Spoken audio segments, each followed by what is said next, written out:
খাল খনন কর্মসূচির মাধ্যমে এক খালের সঙ্গে আরেক খালের যে সংযোগ, খালের সঙ্গে নদীর যে সংযোগ, জলাবদ্ধতা দূরীকরণ, এটাও ছিল তার কর্মসূচির অন্তর্ভুক্ত। একটা এলাকায় এখন যখন খাল খনন হয় না, বদ্ধ থাকে, তাহলে ওইখানে জলাবদ্ধতা তৈরি হয় এবং ওই যে পরিবার অসুখ বিসুখ রোগ বালাইয়ের মধ্যে পড়ে যায়। আজকে দেখুন গ্রামে খালের মধ্যে অনেক জায়গায় দখল হয়ে আছে, অনেক জায়গায় দোকানপাট ঘর বাড়ি গড়ে উঠেছে। খালের জায়গা দিয়ে পানি প্রবাহের কোনো সুযোগ নাই। সুতরাং তার তীক্ষ্ণ দৃষ্টি, দূরদর্শী চিন্তা থেকে তিনি খাল খনন কর্মসূচিটাকে এত বেশি প্রায়োরিটি দিয়েছিলেন, যার কারণে একদিকে আমরা নাগরিকরা, সাধারণ মানুষ সে উপকার পেয়েছে। গ্রামীণ পরিবহন ব্যবস্থা ছিল, খাল খনন কর্মসূচির কারণে খালের যে পানি, এই পানির লেয়ারটার কারণে কখনো পানির লেয়ার কমে যাবে।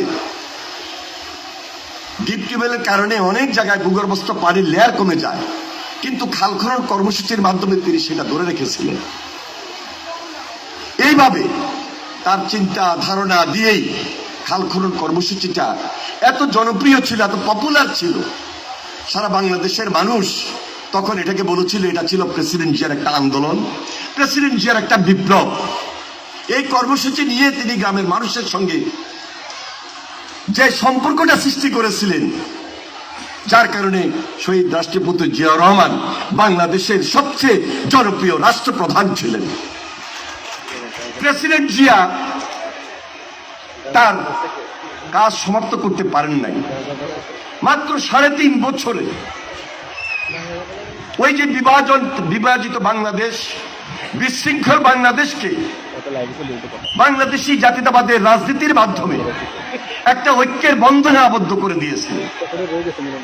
প্রেসিডেন্ট জিয়ার পরে অনেক সরকার এসেছে, কিন্তু স্বনির্ভর বাংলাদেশ, আত্মনির্ভরশীল বাংলাদেশ এবং মর্যাদার বাংলাদেশ, সাম্যের বাংলাদেশটাকে ধরে রাখতে পারেন না। বিদায় 9টি বছর আমরা আন্দোলন সংগ্রাম করে সে সময় আমরা আবার দেশনেত্রী বেগম খালেদা জিয়ার নেতৃত্বে লড়াই সংগ্রাম করে এই বাংলাদেশটাকে নতুন বাংলাদেশ গড়ার ক্ষেত্রে তার পথকে অনুসরণ করেছি। তার নেতৃত্বে বাংলাদেশটাকে এগিয়ে নিয়ে গিয়েছি। দেশনেত্রী বেগম খালেদা জিয়া আপনারা জানেন বরাবরই আপোষহীন ছিলেন, কখনো তিনি মাথা নত করেন নাই। তিনি লড়াই করেছেন, সংগ্রাম করেছেন, নির্যাতনও সহ্য করেছেন, জেলখানায় গিয়েছেন, অত্যাচারিত হয়েছেন। দেশনেত্রী বেগম খালেদা জিয়ার নেতৃত্বে আমরা এই বাংলাদেশে নতুন ভাবে গণতন্ত্রটাকে স্থায়ী রূপ দেওয়ার চেষ্টা করেছি। সংসদীয় গণতন্ত্রের মাধ্যমে আমরা দেশনেত্রী বেগম খালেদা জিয়ার রাজনীতির মাধ্যমে বাংলাদেশটাকে ঐক্যবদ্ধ রাখার চেষ্টা করেছি। বিশেষ করে আপনাদের মনে আছে গত 17টা বছর মিথ্যায় মামলা সাজাপ্রাপ্ত হয়ে দেশনেত্রী বেগম খালেদা জিয়াকে বারবার জেলবন্দি হতে হয়েছে। মাসের পর মাস তিনি কারারুদ্ধ ছিলেন, তিনি অত্যাচারিত ছিলেন, তিনি নির্যাতিত ছিলেন। তাকে ফ্যাসিবাদ জেলখানায় বন্দি রেখে খাওয়ার সঙ্গে বিষ প্রক্রিয়া দিয়ে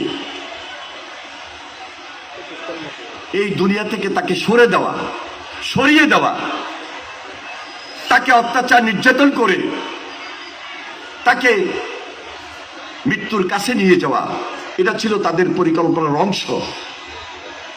দেশনেত্রী বেগম খালেদা জিয়া তিনি দীর্ঘদিন লড়াই সংগ্রামের মধ্য দিয়ে এই দেশের মানুষের পাশে থেকে যেভাবে